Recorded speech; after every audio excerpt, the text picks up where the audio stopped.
Hey everyone. It has been a super long time since I've been able to record anything. There's been a whole lot of changes that have been going on.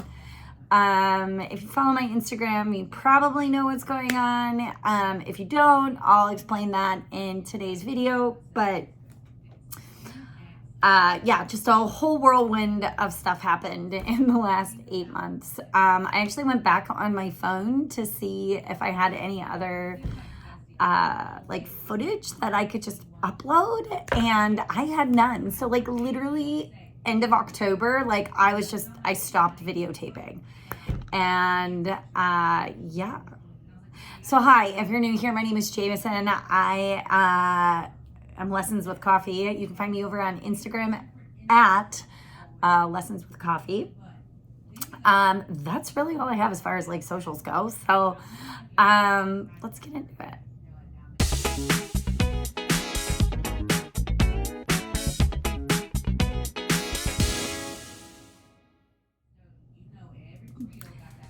So yeah, let me kind of talk about what happened since October. Well, I had 2 student teachers this year. So I had one in the fall, and then I had one that started in January, and then they left in May.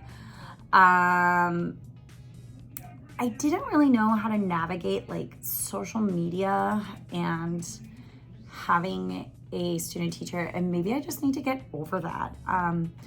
But I just didn't really know how to do that, and I didn't know how to and this YouTube was kind of new to me, so I didn't know do I need to have them sign a waiver? What's the deal? I should actually talk to Greg about that.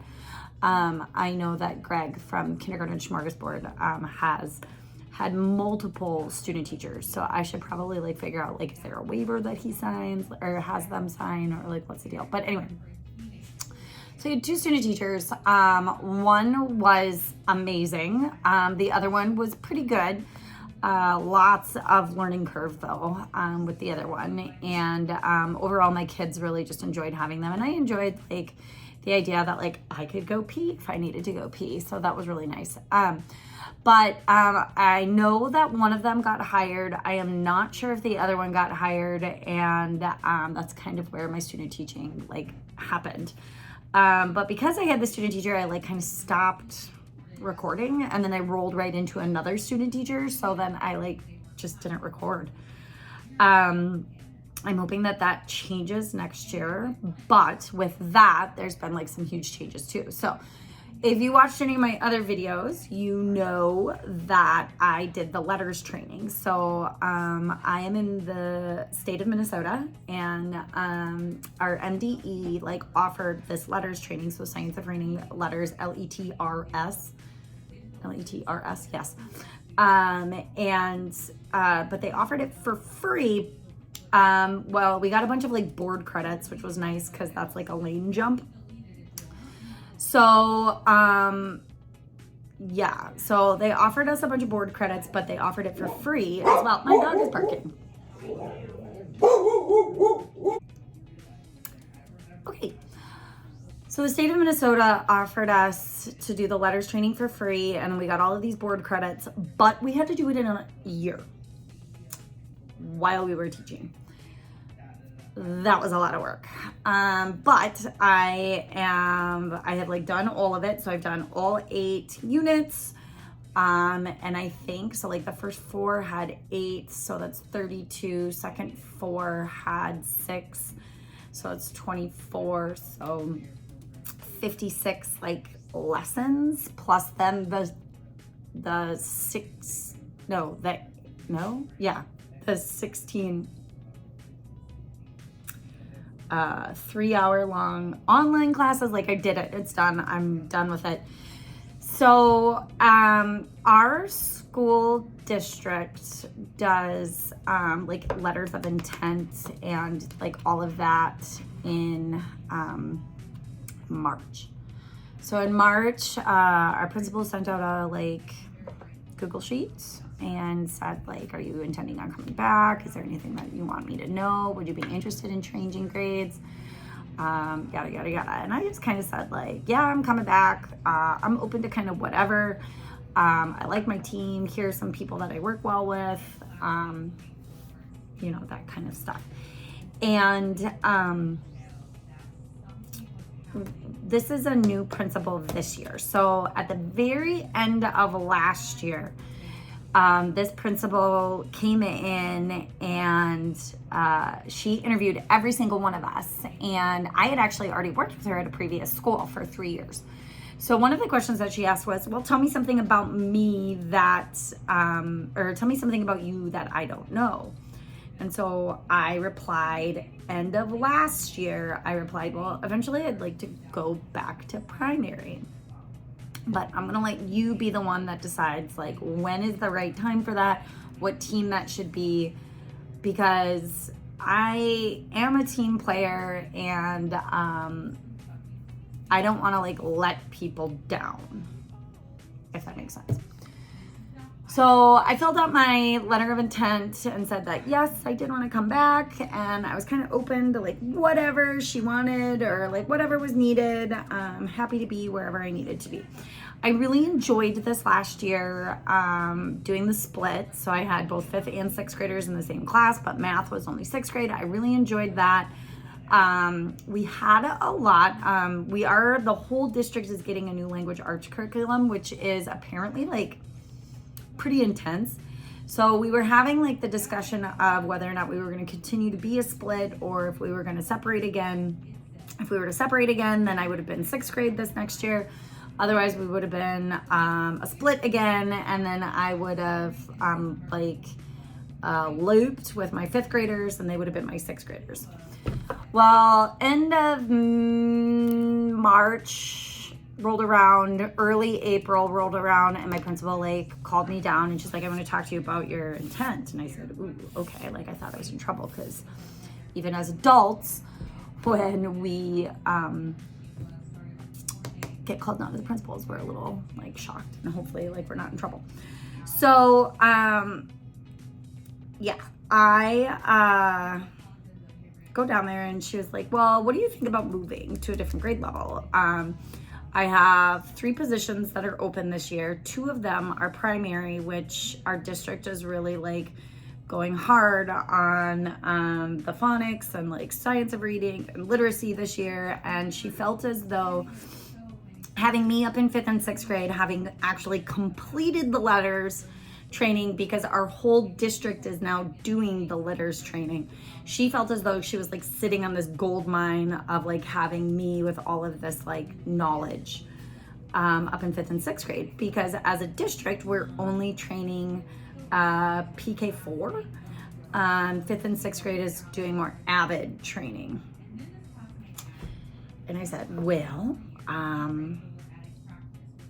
I would like to talk to you about like what teams. At that point, I didn't know what positions were available. And at that point, we had a 3rd, a 1st, and technically a 4th grade, because we have a 4th grade teacher that decided to take another year of maternity.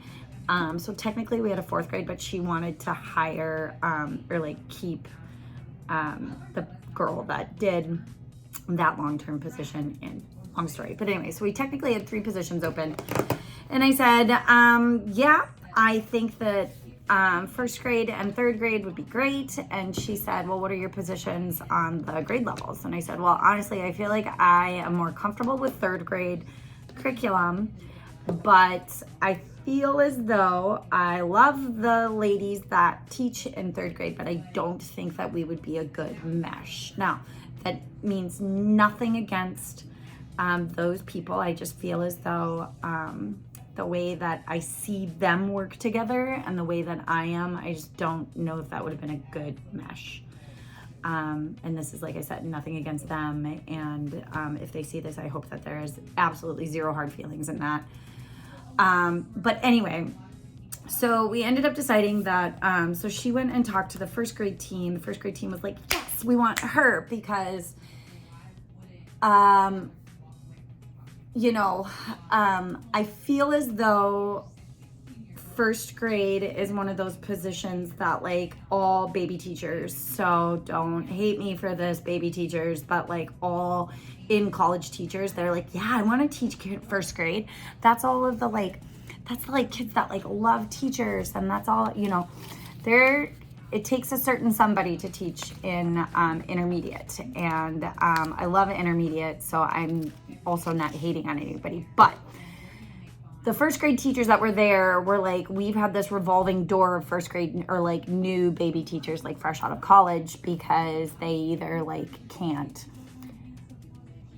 handle the amount of work that teaching actually is, or they end up like moving or whatever. So they've had like this revolving door. So they were like, yes, we want her. She's the consistent, like she's been in our school, blah, blah, blah.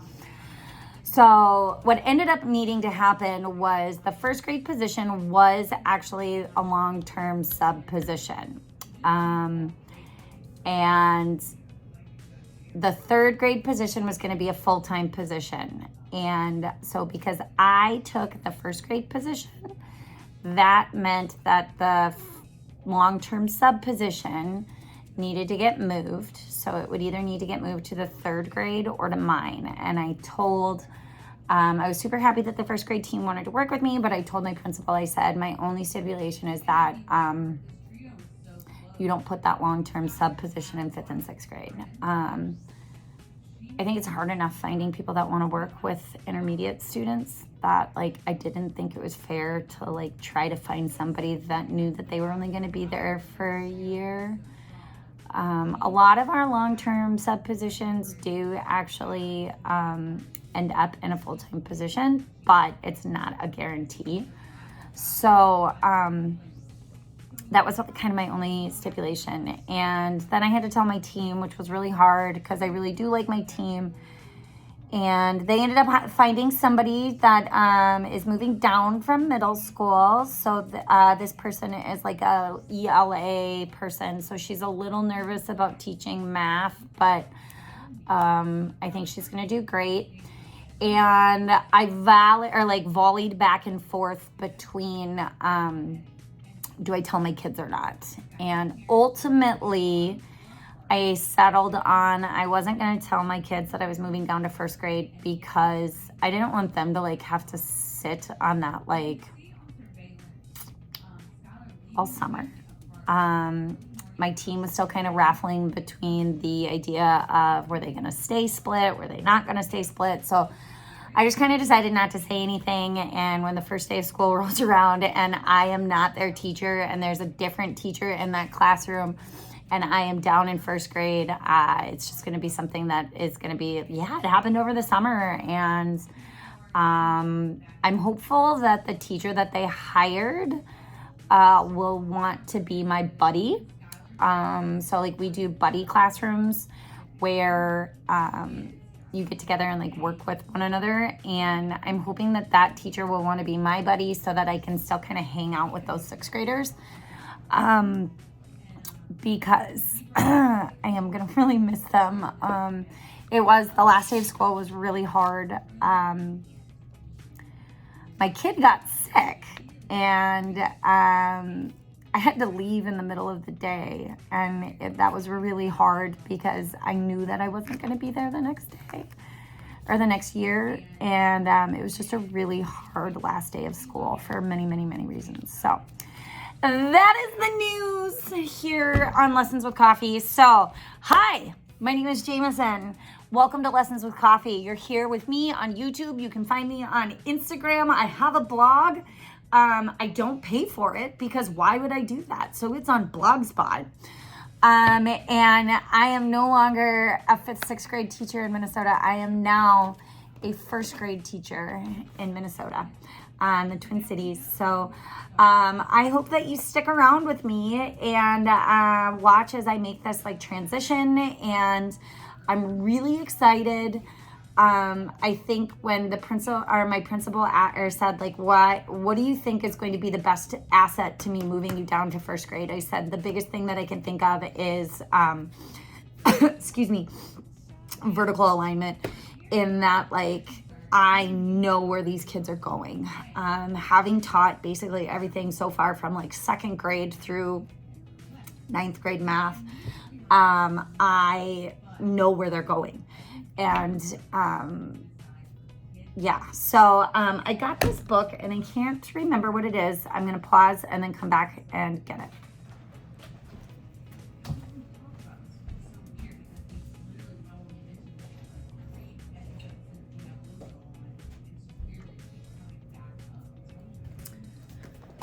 Okay. Okay, I got this book. It's called The Math Pact. And it's a school-wide solution for students' mathematics success. And it's all about like achieving instructional coherence within and across grades. So my principal bought this for me to like look at. And I think it's super important that we are giving the same message all the way across our curriculum. So I am going to be going through this kind of in the next couple of weeks. So let me know in the comments if you would like me to like talk about this book on YouTube, or if you would rather me just do it on Instagram. I'm going to talk about that on Instagram and a few whatever as well. But our school district is really keen on like the idea of like CGI and cognitive guided instruction. So if you've ever read the book Thinking Classrooms, I'll link it below. If you've ever read the book Thinking Classrooms, it's kind of all of that idea of that like us giving kids procedures is not actually like helpful, because procedures are a ton of different steps that they have to memorize, and they don't actually know what is going on with it. And we can give kids a question like, I don't know, 1/2 times 3/4. And if we say like, what's 1/2 times 3/4? They like blow their minds, and then they have to be like, okay, so I need to multiply my numerators, multiply my denominators, simplify my fraction, like, and then within simplifying my fraction, I'm, taking my numerator and dividing it by my denominator and blah, blah, blah, blah, blah. And there's all of those steps. But if I were to just like ask them, well, like, what do you know? Like 1/2 divided by 3/4, or what is 1/2 of 3/4? And I said divided by, I meant multiply. Well, what is 1/2 of 3/4? And like, how could you figure that out? Could you draw a picture of 3/4 and then like show me what's 1/2 of it? And then you might be able to say, well, 1/2 of 3/4 is 1 whole 1/4, and then 1/2 of a 4th. Well, what's 1/2 of a 4th? 1/2 of a 4th is an 1/8. Well, what's 1/2, or what's 1/4 and 1/8? And like, it just really gets kids like thinking. So if you haven't read Thinking Classrooms, I highly recommend it. I think actually, I'm gonna have to look it up. I think her name is like Mix and Math. She's on Instagram. I think it's Mix and Math. I'll link it once I figure it out. I think she's doing a book study on it right now, so you might be able to go in and like look at some of her stories or Instagram posts or things like that and see about it. But anyway, so I'm gonna be reading The Math Pact. Let me know, like I said, in the comments if you would like for me to like kind of talk about some of the chapters here on YouTube about this. I'm gonna start it over the weekend. And my hope moving down to first grade is that one, it kind of reignites that spark of like why I want to be a teacher. But also I hope that it helps like our whole school kind of develop deeper understandings of math and language. So that is the news here at Lessons with Coffee. Theodore and Franklin are doing great. Franklin will be 2 in like quite literally, today's the 27th, 7 days, a week from today, he will be 2 years old. Theodore graduated kindergarten and did really well. He's really, he's doing really well, and I don't mean to be like, yay, mommy, but he's a pretty gifted little boy. We struggled a lot with behavior management because he was ungodly bored. They did some testing on him, and he kind of scored in like early 3rd grade math and like late first grade for reading. So he is definitely going to be getting some services next year for some gifted and talented, which I'm excited to hopefully not get as many phone calls for behavior and hopefully get more like, these are the things he can do.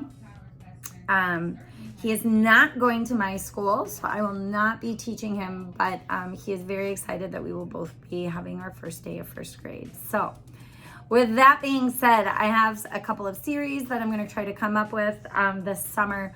One of my series that I'd like to do is, I see all of these like great DIYs, and I've always kind of wanted to put DIYs on YouTube, but